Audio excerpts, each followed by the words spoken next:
Ladies and gentlemen, welcome to the World of Wrestling Podcast. Here today to discuss about the AEW Dynamite September 24th, 2025 review. What can I say about AEW? Absolutely fucking nothing. Nothing happened on this show. This was a very dull, boring show. Storyline development, not much there. Kyle Fletcher had a little bit of build more. They had Hangman Page kind of give a thumbs up and an okay to Kyle Fletcher's performance and hopes to see him at some point as the AEW World Heavyweight Champion somewhere down the line because he thinks he's world champion material. I thought that was cool. I think that Kyle Fletcher is an outstanding performer. Later on in the show, he actually did challenge Hologram next week for his TNT Championship. He wants to end the streak of Hologram. Not like that fucking matters or anyone knows about Hologram or what he can do. Orange Cassidy, he performed tonight in that same match a Hologram was in with him. In a 6-man tag team match with Mark Briscoe. Chris Statlander, she had a match with her championship on the line against Mina Shakaraka, whatever the fuck her name is. Who gives a shit? Honestly, who really pays attention to this shit anymore? Mina Shirakawa. Match was okay, I guess. Nothing really special here. After the match was over, we had Harley show up celebrating with Chris Statlander. It looked like Wheeler Yuta was trying to recruit her and give her a hug as if they have now formed. That was not the case. She turns on Wheeler Yuta, clotheslines his ass. Earlier on in the show, she looked like she was going to join the Death Riders, but that was just an act to give them the impression that she is actually joining with this faction, which thank God she's not. They don't need any more members. What they need to do is disband and be done. Which I was kind of hoping that was the direction they were going to go with Hangman Page. Hangman Page, I was hoping he would challenge Jon Moxley in a rematch for the world title. I do understand Darby Allin facing Jon Moxley one-on-one. In a more heated and escalated stipulation, which did not occur. We kind of went backwards on that. I don't understand why, but I was hoping maybe they could do a rematch between Hangman and Jon Moxley, where if Jon Moxley does not win, his faction disbands and Death Riders no longer exist. That was the direction I was hoping they were going to go. But I totally understand Darby Allin and Jon Moxley with a cliffhanger at All Out was definitely a reason to book another match towards the next pay-per-view. But they chose a match I think is absolutely fucking stupid. They chose to go with Jon Moxley and Darby Allin in a I Quit match. Now, I don't know about you folks, but the last time I saw them do a cliffhanger, which was at All Out, they were trying to burn each other alive. I mean, if you do 1 + 1, it equals 2. So, if you have one guy trying to burn one guy and the other guy's trying to burn the other, you would assume that this match would actually lead to an Inferno match, Which, granted, we all know how AEW loves to do their hardcore matches and to be as extreme as possible, but I thought this was elite wrestling, not hardcore wrestling. This company has gone from being elite wrestling to hardcore everything. Every fucking match they have on their show is nothing but hardcore wrestling to the gill. I mean, they are outrageous with all these hardcore wrestling matches that it's becoming not as exciting as it should be when you're constantly seeing the same fucking shit over and over and over and over again. If you want to be that deplorable and you want to be that fucking low-graded mentality of wrestling, then don't expect your show to actually gain any profit or be successful. I guess apparently Tony Khan has settled to not being successful and he just plans to make his own little carnival show out of this at this point, and he doesn't care about how much money he spends because he has plenty of it. How much longer can he continue to keep spending and investing money into a show that is not profiting? But he claims AEW is profiting. It is profiting in 2025, he says. He even came on to the fucking television tonight and announced new women's tag team titles that will be gifted to the team that wins some kind of tournament or some kind of shit. I wasn't even barely paying attention. He's coming on the show saying that AEW has seen so much success this year, he wanted to bring in a new championship, which is the tag team titles for the women's division. This guy is sucking on more helium or crack I have ever seen one person digest. This guy is fucking nuts. I do not understand where his head's at or what he's thinking outside of being the greatest politician that ever lived. Thank God he ain't running this country. Not that it makes much of a difference. He probably would fit in with our politics because they can't even figure out how to budget a country correctly. And let's face facts, it has nothing to do with the fact that this country can't be run correctly financially. These people know how to do that. That's why they're rich. They do that shit deliberate. But that's for a different topic. This channel has nothing to do with politics or anything like that. It has to do with professional wrestling and other combat sports. So, I think that everything that happened on this show was very lackluster. Was there some good wrestling? Yeah, I wouldn't say there was bad wrestling on the show. I mean, but did I care? No. I barely fucking paid attention to this shit. So let's get real, guys. Is AEW a successful show? Have they done amazing stuff on here for this year? Fuck no. No, they have not. And I'm over it. I'm over this company. I love their pay-per-views. Don't get me wrong. The pay-per-views are well worth watching. But there are no week-to-week storyline progression to make these pay-per-views more, to have you invested more into it. Have 4 or 5 good stories being developed. Have the rest of the card be surrounded by good wrestling matches. That's fine. I can even just deal with that. Give me 4 or 5 really good stories to tell. Grudge matches over the championships, developed through animosity and jealousy or whatever you want to do. But have a fucking story here.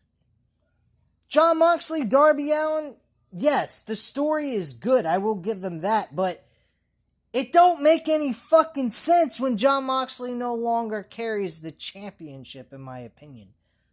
The story's good, but it's bad timing. He doesn't have the championship anymore.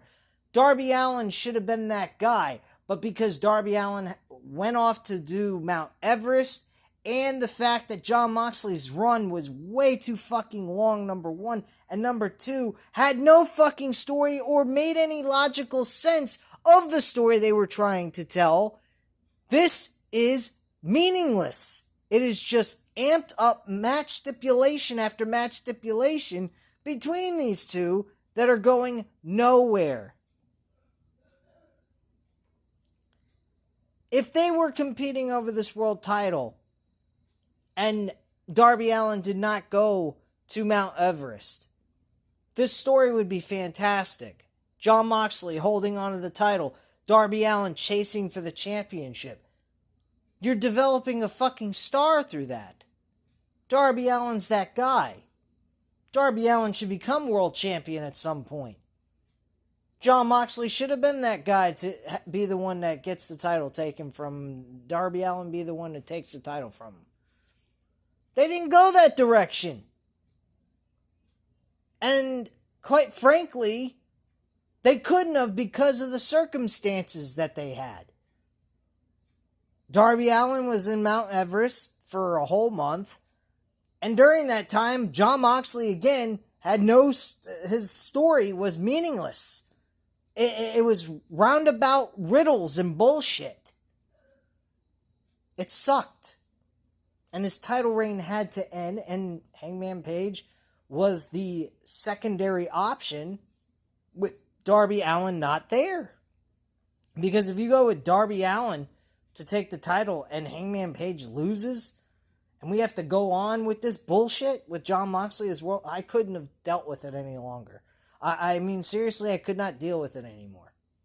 I honestly think Darby Allin should have won this fucking match, but it doesn't surprise me one bit. But then you want to extend this rivalry to a I Quit match? We go from a coffin match to an I Quit match. I think a coffin match is elevated more in a heated rivalry than an I Quit match. A coffin match means you buried your fucking opponent inside of a casket. Now, granted, he wasn't actually buried, but he was thrown inside of a casket, meaning he was dead. Being ready for burial. So where are we going with this? An I Quit match. Are you fucking serious? We got two guys burning each other alive. It should have been an Inferno match. A match that was never done before. Maybe the reason why they can't go for an Inferno match is real simple. Because they ain't got the fucking financial capability of actually having an Inferno match around a fucking ring.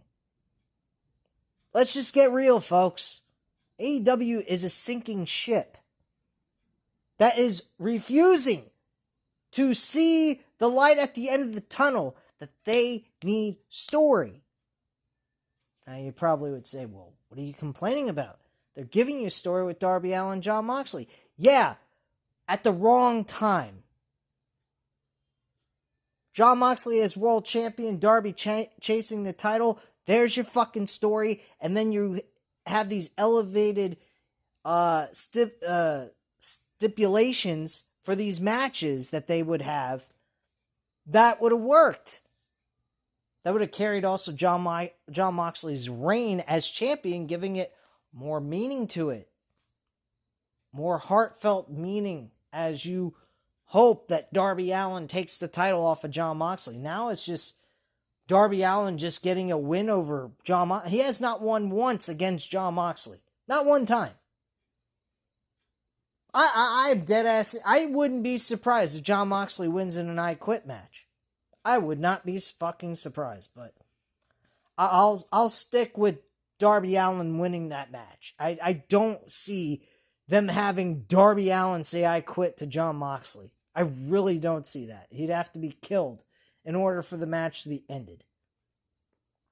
So, I'm not even going to go that route.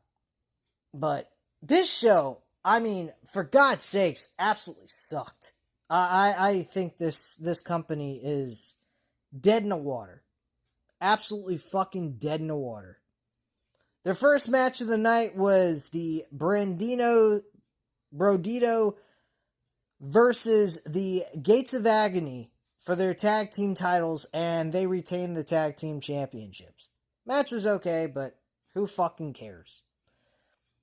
We go backstage and we hear from the conglomeration with some very heavy hints about who the mystery partner is for the trios match tonight. I honestly think I already knew that from All Out.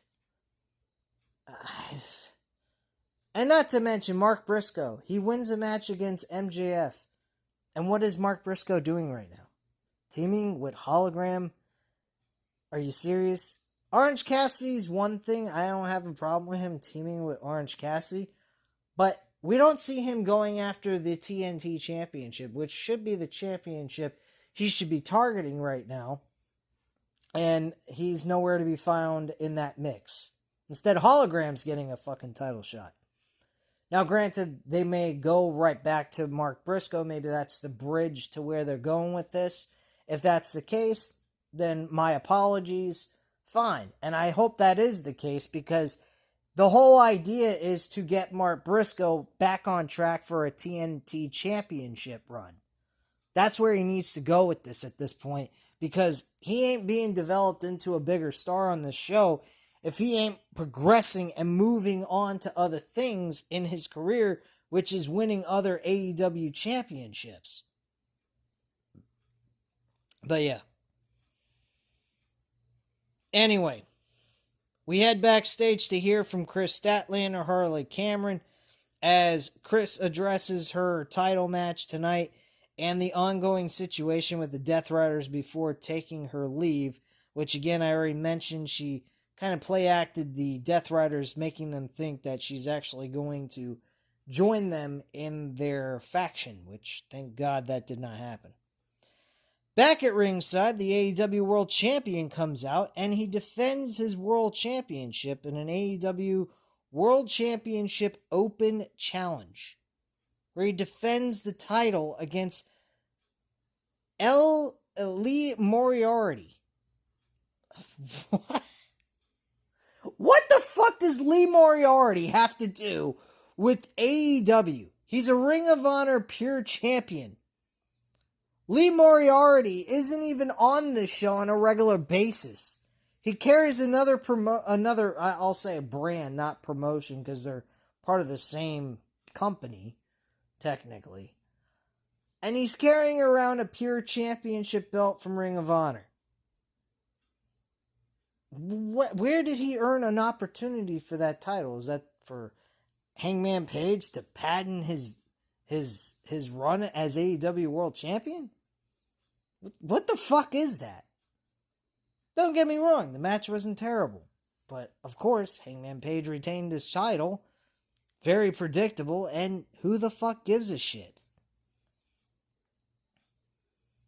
Anyway, we cut to footage from All Out as Adam Copeland and Christian Cage address what FTR did, with Cope saying he has to go and he doesn't know if he's coming back. He's fed up of his wife getting hurt, and this is not the first time this has happened.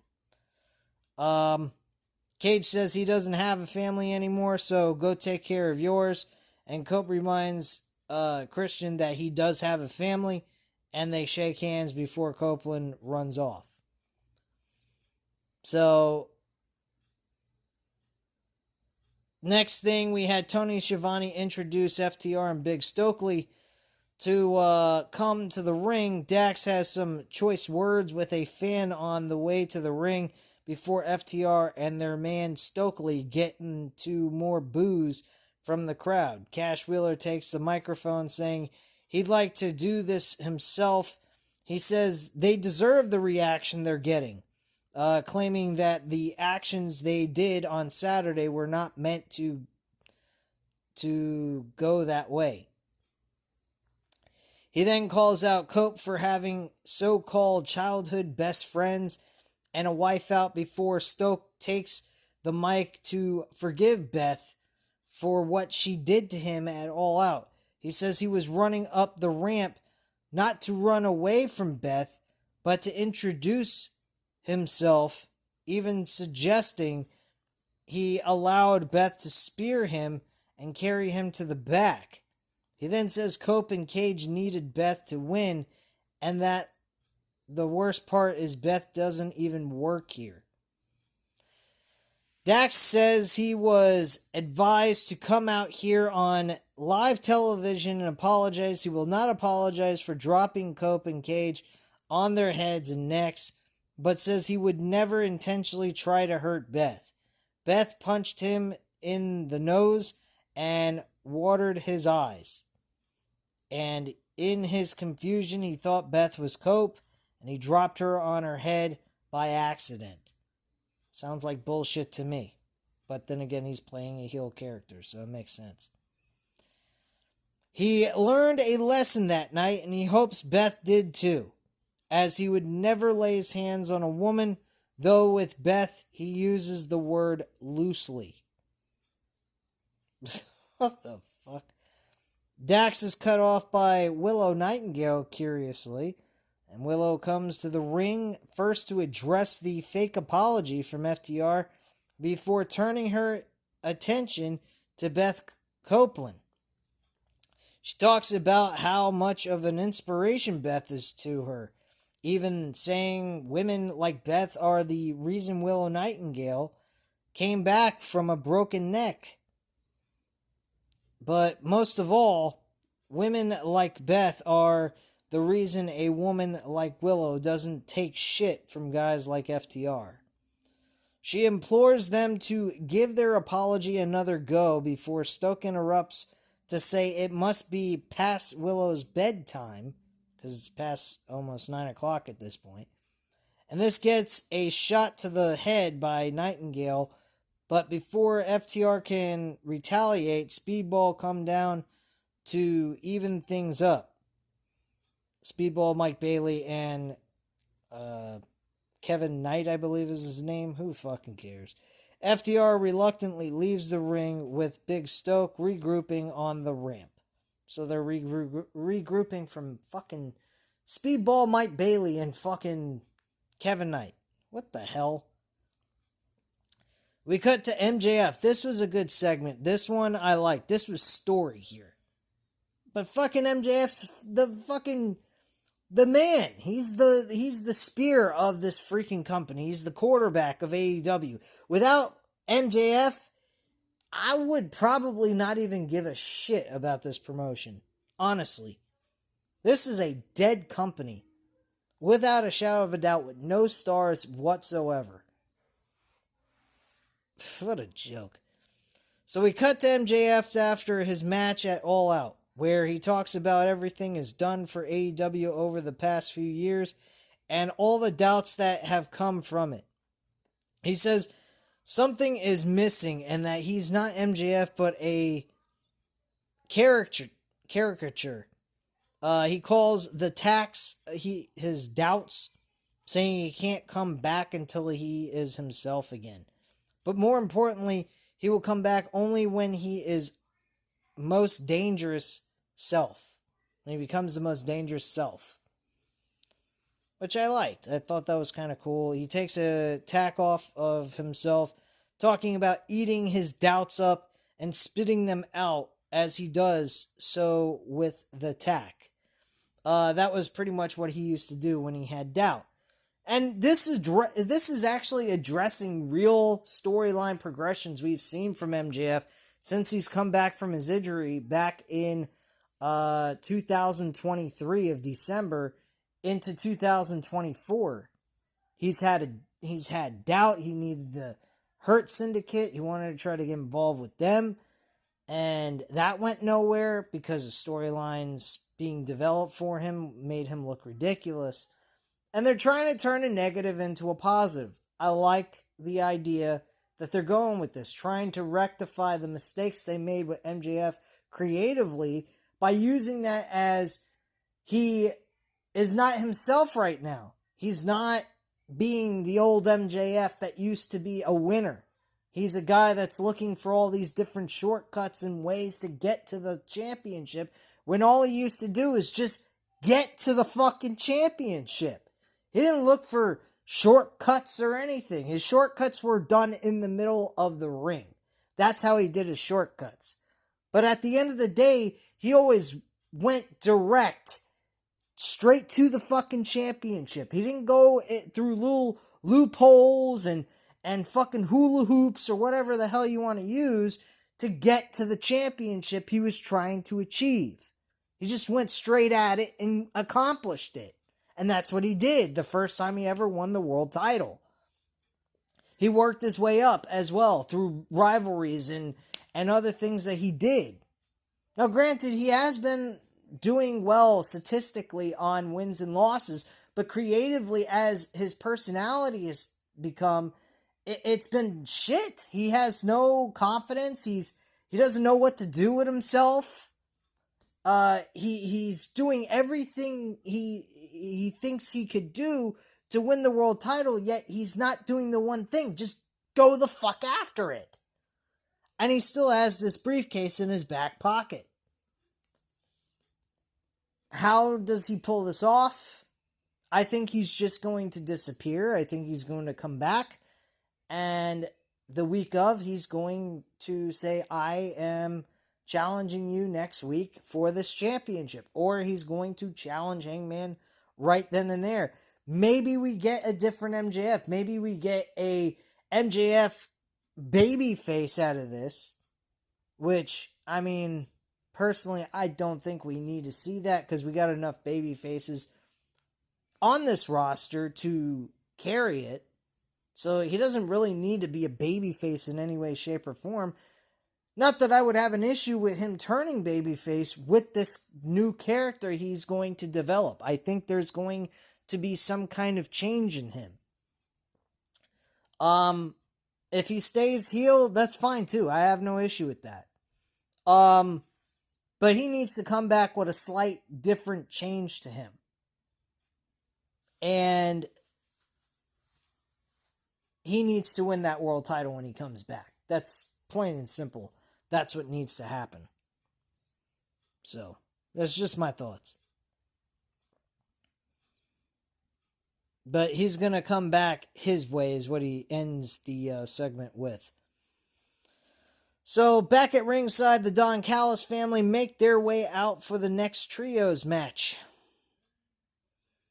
So we have Mark Briscoe, Hologram, and Orange Cassidy going up against Don Callis' family that consisted of Okada, Takeshita, and Hikaru.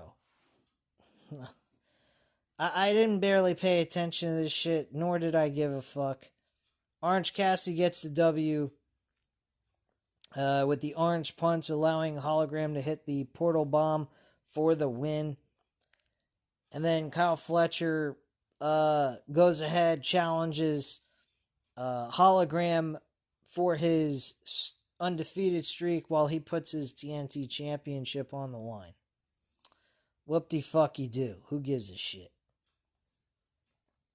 We head backstage to hear from Mina Shirakawa, who talks about her reign as interim Women's World Television Champion.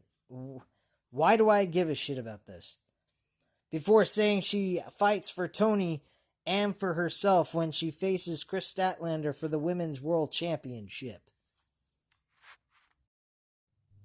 Then we get a video package of Jack Perry doing the exact same video package we saw at All Out when Luchasaurus reappeared and came back. So,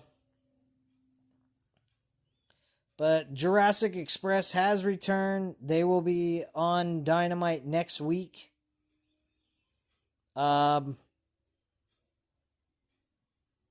I mean, I hope Jack Perry remains Jack Perry. We just get a babyface version of him. But I think it's good for them to have the tag team division fixed because the tag team division lately has been dreadful as fuck. Anyway, Powerhouse Hobbs goes up against Claudio Castagnoli. Claudio Castagnoli ends up picking up the victory. I don't give two flying shits about this match. It didn't really matter. Samoa Joe comes out running out to scare off Pac, who helped Claudio Castagnoli win the match. As Hobbs sends Claudio out of the ring, the rest of the Riders come out for a sneak attack on Hobbs before Hangman comes out to even things up. After a short scuffle. The riders escape through the crowd, though not before Claudio demands the ref raise his hand once more to remind everyone he won the match, as we get the word that Tony Khan's important announcement is up next. Great. As I already mentioned, the women's tag team titles were announced. My thoughts? Fucking pointless. There is no women's tag team division. The women's tag team titles looked exactly the same as the men's tag team titles. You can't even distinguish between the two.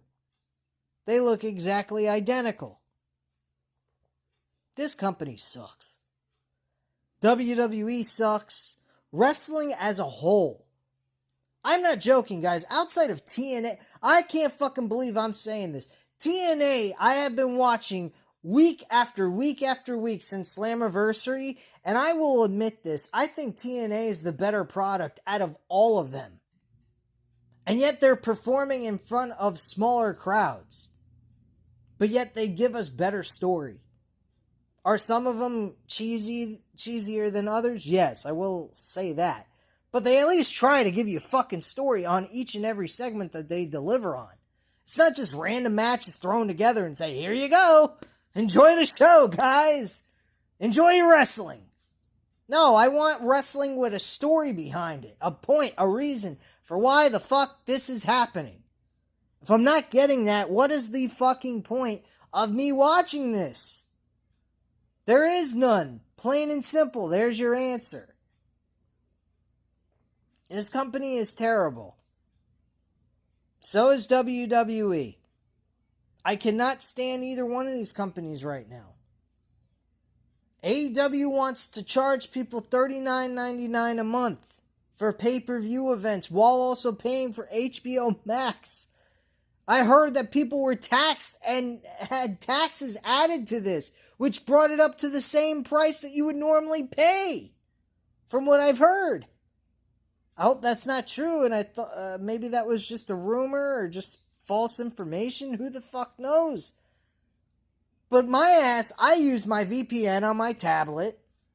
I used a free you can get a free VPN off of Play Store, Google Play Store, for free, and pay only $24.99 for a standalone pay-per-view. Now, if you want to get it at $19.99, you'd also have to subscribe to an AEW Plus subscription, which is absolutely stupid. You just pay the extra $5. You're still saving a ton more than what you would pay in $50 fucking dollars. Okay? Or paying $39.99, which is still $16 cheaper than what you're paying the full price for on HBO Max. So, I mean, that is the best way to go. If you got a tablet, it's a nice, decent size tablet that, I mean, it's not like watching it off of a television set, but if you got a nice size tablet with a VPN that you can get for free, which I already mentioned you can, just fucking download the VPN, get the damn thing turned on, and purchase the fucking pay-per-view for a lot less. Because at least then you're watching it legitimately. And the best part is, if you don't feel like watching the damn pay-per-view live on your tablet, you can wait until the event's over, and the Triller TV, which is where I purchased this, you go on Triller TV, you purchase the event before it starts or what have you, wait until the event's over, don't look at the spoilers, and watch the event on your television set without a VPN if you wanted to do that on the TV. And it'll still appear on showing that even if you were in America,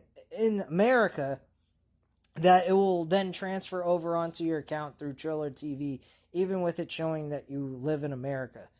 So you're going to save the money no matter what. Now, if you want to watch it live, you're going to have to watch it on the tablet and spend $24.99, but at least you're still doing it legitimately, and on top of it, you can watch it while it happens and not spend a fucking shitload of money that this company does not deserve. Nor does WWE deserve us having to pay $29.99 a month for what they gave us. They gave us shit. for WrestlePalooza. It was safe, bland, and fucking boring. With just 5 matches on the fucking card, full of commercials in between each and every segment. Now, I'm thankful that they didn't put the fucking commercials while the matches were happening. Thankfully, they did it after each and every match, which I appreciate in some capacity.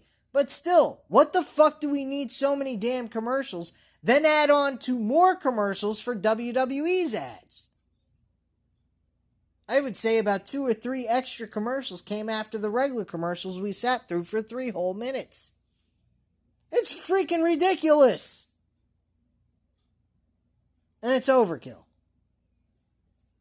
And I don't think these two companies are at all showing appreciation to its fans. WWE's fucking outcharging people from the wazoo, and that's because of TKO doing that. They do that to UFC fans. But at least UFC fans have a reason to want to pay that kind of money if they can afford it. They're getting legitimate, genuine results of what happened in these fights. These matches we get to see on pro wrestling is predetermined shit. So I think it should be downgraded a little bit for the pricing that you're asking for, because what you're asking for is for people to pay a high inflated price for something that is not genuine results. That is not fair. You're charging people to go see theater, sport-like atmosphere. That's insane. I would not pay to watch wrestling for the same price I would if I was to have the money to go see a UFC or boxing event. I'm sorry. They do not go hand in hand. Like regular combat sports like boxing and MMA to wrestling. I'm sorry to say that. It's predetermined results. They're not genuine. So, well, I mean, some people might debate me on that, but that's fine. But at least what they're doing inside the octagon or the ring, they're really fucking hitting each other. And the shit fucking hurts. Now, granted, don't get me wrong, they do get hurt in wrestling. But they're not trying to intentionally try to knock the other person's head off. They're trying to produce a theater-like sporting event where they work together to deliver a performance in front of an audience. That is the fucking point. Nobody's going in there to intentionally kill the other. I mean, granted, if they hate each other, that might be the case, but still they don't do that because professionally they're not supposed to do that. They're supposed to be professional, work together to tell a story in the middle of the ring, and entertain the audience with their performance. That's it. Plain and simple. But yeah. I'm sorry I went off on a tangent there, but it had to be done.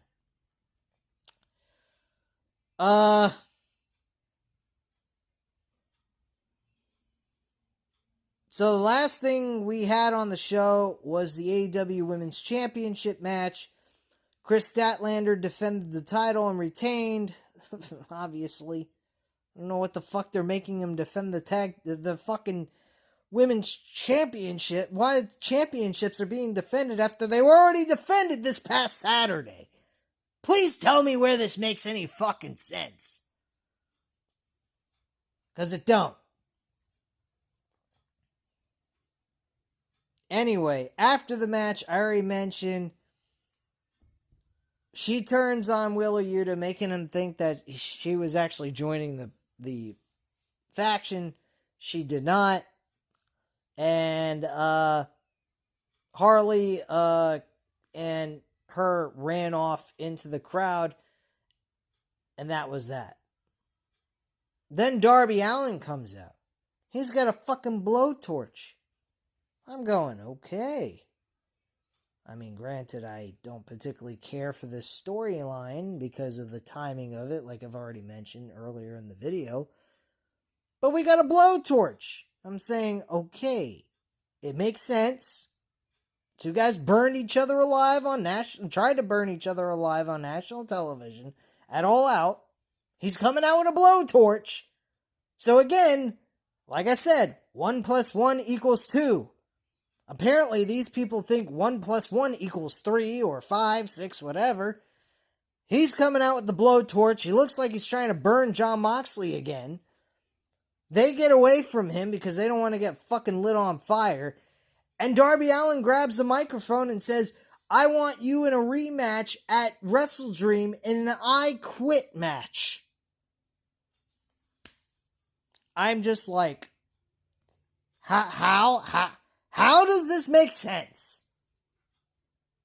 Where does this connect? An I Quit match? I was just seeing these two trying to burn each other alive on All Out.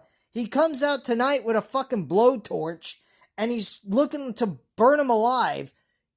The Inferno match would be the appropriate stipulation to elevate the storyline between these two. Fuck it.